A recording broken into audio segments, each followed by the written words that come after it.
저희는 어제 탑10과 지오지아 등의 운영회사인 신성통상이 직원을 폭행한 뒤 해고했다는 이른바 직장 내 갑질 사례를 전해드린 바 있습니다. 이에 신성통상은 최근 직원 55명에 대한 당일 해고 통보 논란에 대해 사실과 다르다며 수출본부 직원 25명 안팎을 구조조정했다고 해명을 내놨습니다. 그런데 저희의 취재 결과 당초 55명 구조조정의 계획이 있었는데 논란이 일자 해고 통보를 중도에 멈춘 것으로 드러났습니다. 서청석 기자가 전해드립니다. 신성통상 측의 당일 해고 통보에 대한 해명은 사실과 달랐습니다. 수출본부 소속 55명에 대한 해고자 명단이 이미 존재했지만 논란이 일자 해고 통보를 멈춘 것으로 밝혀졌습니다. 오늘 아침에 명단을 받고 55명이 취조직에서 리스트가 올라왔어요. 신성통상은 지난 6일과 7일 이틀에 걸쳐 30여 명에 대한 해고 통보를 진행했는데 언론 등을 통해 해당 사안이 논란이 되자 해고 통보를 멈춘 뒤 사실과는 다르다는 궁색한 변명을 내놓은 겁니다.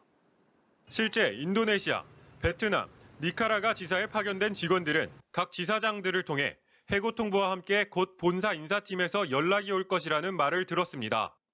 하지만 국내에서 여론이 좋지 않자 8일부터 인사팀의 해고 통보가 중단된 상황입니다. 여기에 일부 인원에 대한 전환 배치 역시 확정되지 않은 것으로 드러났습니다. 신성통상 인사팀 관계자는 1년 미만 신입사원 7명에 대해 직무 전환 배치를 했다고 설명했지만 신성통상이 운영하는 패션회사 에이션패션에 면접을 보라고 말했을 뿐 전환 배치는 없었습니다. 더불어 신성통상은 이번과 같은 당일 해고를 이전부터 반복해왔던 것으로 확인됐습니다. 좀 미안하지만 행정적으로 좀 도와줄 수 있겠어요. 좀 미안하지만 사실을 좀 조심해줬으면 좋겠습니다. 라고 부탁을 하는 건데 있는 같이 나와야 출근해야 되나? 결국 A씨는 인사팀으로부터 당일 해고 통보를 받고 회사를 그만둘 수밖에 없었습니다. 신성통상 측은 당일 해고와 55명 해고 통보 리스트에 대한 취재기자의 질문에 답변이나 해명을 하지 않고 있습니다. 신성통상은 지난해 애국 마케팅을 통해 최대 매출을 기록했습니다.